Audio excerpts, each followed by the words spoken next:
All right, hi everybody. Welcome to Zed Talks. I'm your host Zora, and I'm super excited to have you all with me today. For those of you who are kind of like, Zora, what's going on? Why you say Zed Talks instead of the podcast, the Breakdown podcast?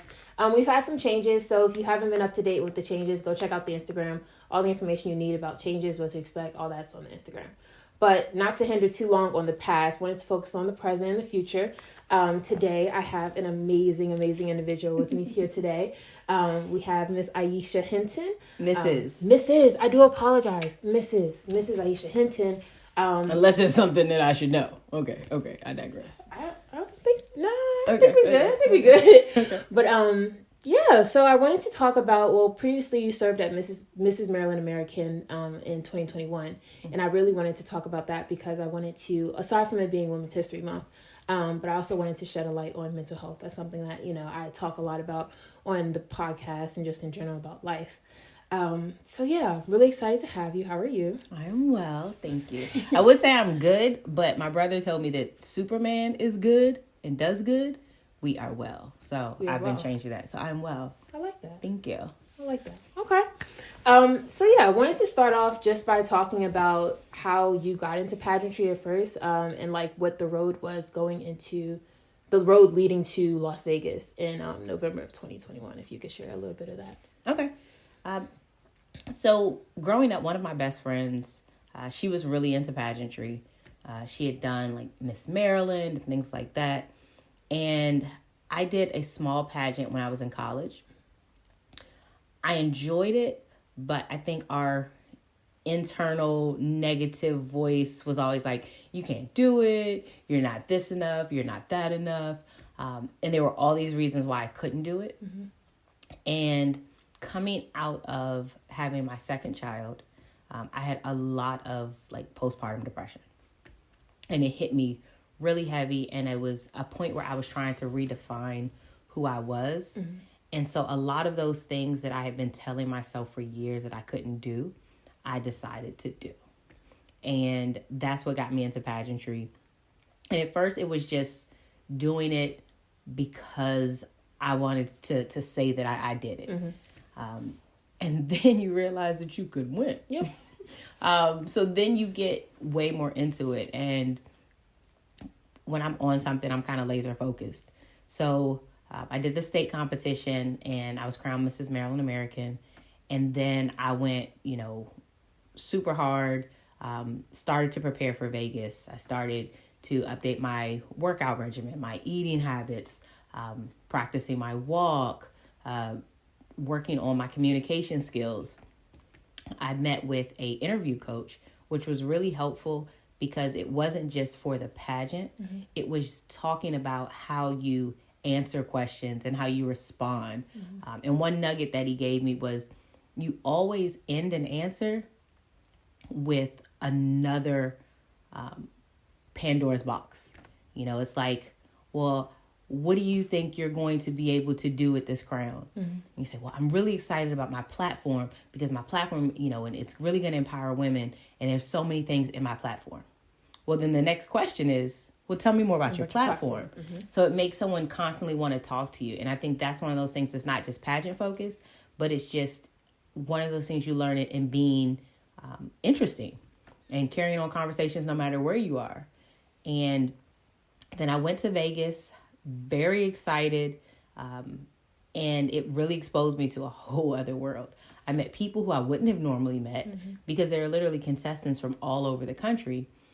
Different backgrounds, different political views, and you're all there together finding this common bond. It was also a time that, as a mother of two, as a wife, as a daughter, a cousin, a niece, a sister, there are very few times that you can be selfish. And I found my time out there was very centered around me. Mm-hmm. And most people don't get that, but I woke up, I had my regimen, I was busy all day, but it was really like everything that I do during this time has to be a part of me being a better me. And that's just a really awesome experience that I think everybody should have. Yeah, I think it was, when we talk of pageantry and you talked about the communication skills and all that stuff, I think, pageantry, and you talked about your time as, when you did it as in undergrad, or when you're interested in undergrad. I just wanted to ask, because like I said, it's a big thing, and especially HBCUs. If you were to give advice to someone who is interested in pageantry, and whether that advice was centered around mental health, communication skills, as you talked about, what would your top two pieces of advices be? I think coming out of it, and as a grown woman who I feel like I'm very self-aware, right? It sent me down a rabbit hole afterwards, and it challenged some of the things that I thought I knew about myself. So if someone wanted to do pageantry, my advice to them would be 100% sure of who you are going in. You need to be your definition of beauty. You need to know exactly who you are, what you will do, what you won't do, and have those things that you love about yourself. Have those things that, agnostic of anybody else's opinion, view, comments, you can say, this is who I am. Because when you put yourself out there to be judged on, our vanity, on how we speak, on how we leave a room, when you put yourself out there, if you are not sure of who you are first, when you come out of it, you'll have even more questions. Because one of the things about pageantry, most pageants don't tell you how you did. Mm-hmm. Most pageants say you won or you lost. Yeah. And then you have to internalize what losing means. And is that a loss? Was it that oh, I shouldn't have worn this. I should have worn that. I should have done this. I shouldn't have listened to this person. I should have listened to that person. It's so many questions that go in your head that if you're not super sure of who you are, if you are not your definition of beauty, you can't look at someone else and say, oh, that is beauty. No, you have to be your definition of beauty, and everything else is a derivative. And if that's not where you are, then this is not for you, because this is not for the weak at heart. It is a competition. These are competitors. Mm-hmm. These are not super nice, beauty queens. Yeah, they're nice people, all that type of stuff. But these are competitors. These are people who, a basketball player can go in the gym and play basketball to get ready for their game and shoot. A beauty pageant contestant, somebody who is really serious about winning, everything they do goes into that. When you're going up for a national pageant, or even some state level pageants, they're looking at, how does she interact with her husband? What are her children doing? So everything of your performance is going to that. So this is a competition. These are competitors. This is not for the weak of heart. This is not something you say, oh, I want to do it this day. This is a lifestyle. It's not going in a gym, playing, and then going back to your regular life. This is what this is. Wow, I didn't know they were looking at husband, children. The lady who won the previous year, I was kind of studying her, right? And she came from a big state that had a lot of money to put behind her. Because that's the thing, big states go hard. Mm-hmm. And when I was studying her, I was like, when she went to pageant, it was the day that her husband arrived in Las Vegas, right? And it was her attire, the entire week was immaculate. It was put together, it was styled perfectly. And then that day was the day she turned sexy, right? Mm. And she wore this Hervé Leger, it was, this bondage dress. Her hair was a little bop, had a little bit of red lipstick, bop. And it was looking at their interactions. And then during that year that she held the crown, there was a big emphasis on Mr. America, because it's a package deal. Mm-hmm. And they don't want to put somebody up into this position, if you're going for a Mrs. title, for example, who's going to get divorced. Yeah. So, yeah, they're looking at that. They're not going to put someone up for this position and their kids are running around throwing glass on the floor. So it's okay, if we put her at this event, who's going to watch those kids? Does she have a support system? All of those questions. And that was a big question that the judges asked you. What is your support system like? They want to know that you can handle this. Yeah. So this is not basketball in the gym. This is not football on the field. This is your life. Wow. Okay. I didn't know it was that deep to it. So you talked about how you have to know yourself going into that. And I wanted to follow up with that, just saying what do you think was the most detrimental thing, if you want to share that, if the most detrimental thing to your mental, or just to anyone's mental, in the system of pageantry? What do you think that is? I'm always cautious about putting words out there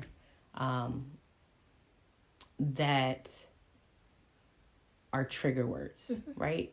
So I'm not going to say the word that I want to say. What I'm going to say is within pageantry, within selecting people for different, titles and things like that, there is sometimes a look that the owners of the pageant, the judges are going for. Mm-hmm. And they've decided that prior to you getting there. They've decided if this is the year that it's going to be this type of queen or that type of queen. And they've communicated that message to their sponsors, to their vendors, and otherwise. And I think one of the most hurtful things and the things that kind of triggered me, that made me, really push to myself, like you gotta go into your mental cave. You gotta, take your time. Was if you don't necessarily fit into that model of what they want that year, and that's been communicated out, the sponsors and vendors aren't going to really pay attention to you. So you can start to see during the week the girls that the sponsors cling to, the pageant photographers, who they're taking pictures of. You can see those things.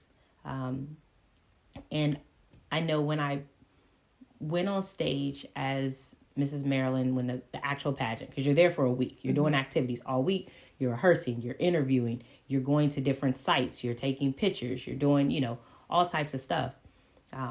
But I know the night, and the public doesn't always get to see that. So there are sites that are exclusively for the pageant, and they show pictures of different contestants, and they watch them. They're like, this is the girl we want. I remember there was one young lady who, like, all of the pageant circuits were really excited about. And you see that. And then when I went on stage, I remember when I came off stage for preliminaries, I went to my phone, which I shouldn't have done, but I went to my phone, and it was a few sites were like, who's Maryland? Who's Maryland? Mm-hmm. And it was like, I had to bring it, because I wasn't getting the attention from the sponsors and, the pageant during that week. So when I went on stage, that was the first time some of the outside world has seen, who I was. And then it was funny because I saw a couple sites like scrounging to find a picture of me. It was like, and the picture they used, I would not have used that picture, honey, but I would have used something like this. I would have used something like this, yeah. Right? I would have went in. Okay. Yeah, that's, I know, like, this was, like, your first real time diving into pageantry and all that. So but going to that, like, unfamiliar territory was maybe a bit intimidating at some points in times. So would you say, like, overall, your experience in it was worthwhile? Did you take a lot from it? Would you see yourself doing pageantry again? Like, what does that look like for you? It was definitely worth it. Okay. It was definitely worth it. From the aspect of, it taught me a lot about myself. It taught me a lot about the people around me. It also allowed me to put myself out there, and trust myself. My daughter was in gymnastics, and my husband was like, she really doesn't like this, let's take her out. And I wasn't thinking of her being Gabby Sittebag or whatever. Or not Gabby Sittebag. Gabby Douglas? Gabby Douglas. Oh, Lord. I was thinking it wasn't like, that's not my goal. My goal was, gymnastics is one of those things that you have to trust yourself. Yeah. It's not a team around you. It's not nobody's holding. You have to trust your body to do what your body is going to do. So going into pageantry and doing this allowed me to trust myself. I was up there by myself. I was, practicing, and I was doing all this type of stuff. I had to go into the interview by myself, and it allowed me to trust myself on a different level. As it relates to doing it again, I enjoyed the fashion. I enjoyed putting together the looks. I enjoyed being totally dolled up every single day from my head to my toe, and, more flair, and I loved that, right? I didn't need the validation.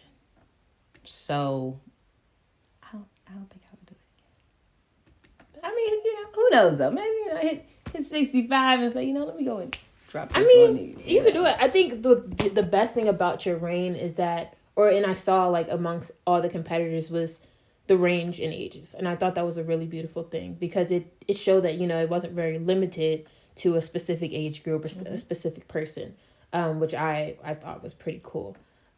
So yeah, I just wanted to know if it was like, maybe down the line a type of thing. But like you said, knows what the future holds. Who knows? Yeah. Yeah, I guess that was my pretty much, because I know seeing it, being on the outside sitting in is like kind of different because you're seeing it, like you said, a lot of the stuff that you all did was not open to the public. Mm-hmm. Like a lot of like the choreography that you all did and the things like that. So I wanted to just get an insight on it. And I know a little like a while ago, like Miss DC 2022, I believe, or if it was 23, she had a segment on the news talking about, mental health and pageantry. And I know it's something that's gained a lot of attention because of recent events. Mm-hmm. And just to touch on some of the recent events, and, definitely we look at the loss of Chesley, right? Mm-hmm. Because I think that sparked a lot of, wait, what is this? Yeah. And just like anything, there are trolls out there. There are internet trolls, Twitter gangsters, all that type of stuff. And pageantry, that stuff comes hard because you're putting yourself and your vanity out there. So people are saying stuff like, look at her ears. She's too old for this. Did you see that wrinkle under her left eye? Oh my gosh, she has a mole on her upper left chin that's protruding. Like, they are going in on you constantly.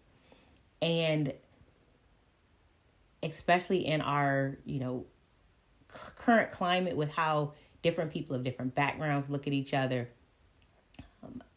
it's a very sad thing when people feel like they need to beat someone up in doing something that they don't even have the courage to do. Yeah. And I think when Chesley passed, just kind of looking at how mean some people were to her and some of the comments, and then, like I say, being sure of yourself. I did not personally know Chesley, right? Mm-hmm. But some of the things that she said to me would have raised a red flag. She had feelings about being irrelevant after a certain age. And I think those are things that a lot of women and men go to if they haven't accomplished certain things by a certain age, but it was just kind of put out there. And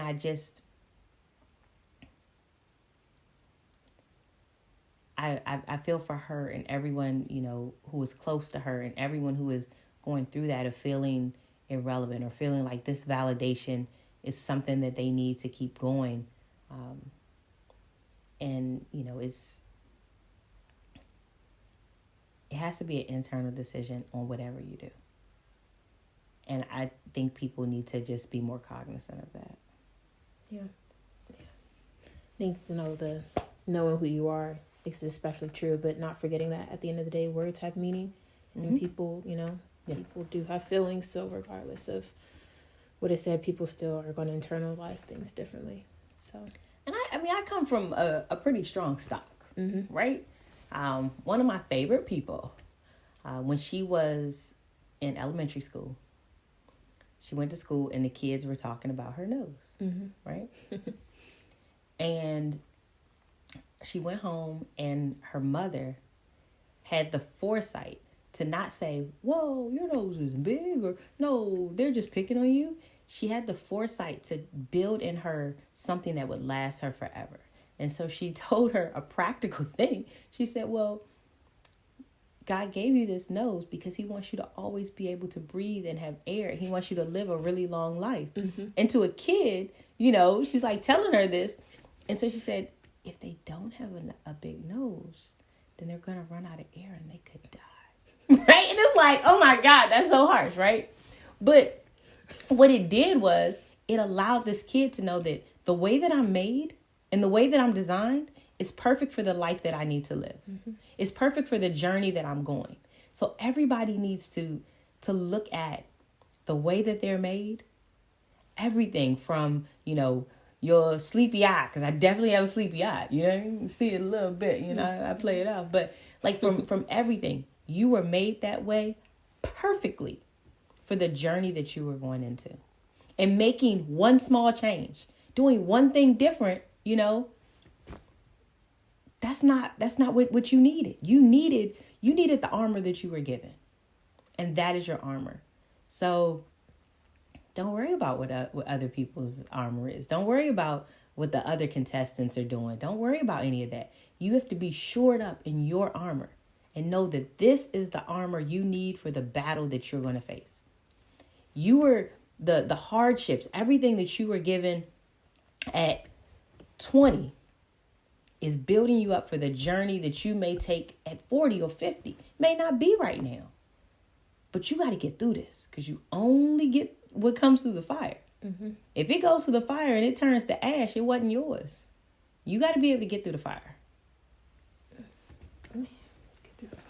You got to get through the fire. You got to get through the fire. Because, if you let the stuff at 2021 kill you, kill your spirit, kill your hopes, kill your dreams, you're going to spend the rest of your life trying to get it back.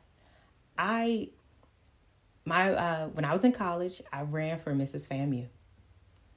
And I didn't win. We had a runoff election because it was like 7 of us. And we had a runoff election. It was 2 of us. And I didn't win. And I was so heartbroken. I didn't leave my room. I had a single on campus. I didn't leave my room for a while. Like to the point where like people were like knocking on my door like, hey, has anybody seen Aisha? I just was not leaving my room. And so I trashed my grades, right? And I also cut myself off from any possibilities of doing things in the future. And I remember the next year, I was walking on campus because my mother let me go back even though I had horrible grades that semester. I was walking on campus and someone said, Aisha, are you running this year? And I said, no. And they said, well, why? You came so close. If you would have ran again, you definitely would have won. Mm-hmm.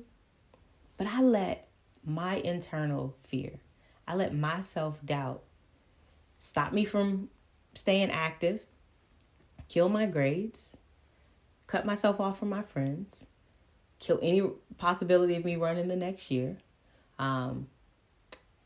It affected me having an internship. It affected so many things because I didn't know enough in myself to say, hey, it was her time. It's my time now. Mm-hmm. So you just got to get through it. Well, Mrs. Marilyn American, I appreciate you coming on the show. Just call me Aisha. Yeah, you're right. Call me Aisha, because, I don't know my whole life, but I appreciate you coming on the show and you being my first guest on the new podcast. I wanted to talk about this for a while, and I was talking to Layla about pageantry, and she was telling me about the setting that's going on in her school and all that stuff. So I wanted to say thank you for coming on. Hopefully this isn't the last time you come on the podcast. Hopefully. Got some things brewing. All right, everybody. Thank you so much for tuning in. Make sure y'all follow the Instagram of the podcast at Z Talks, ending with a Z. And making sure, like I mentioned at the beginning of the episode, that you all catch up to date with all things related to the podcast and whatnot. You can catch this episode on Apple Podcasts, Spotify, and YouTube. It'll be on all platforms. And I will see you all in episode 2.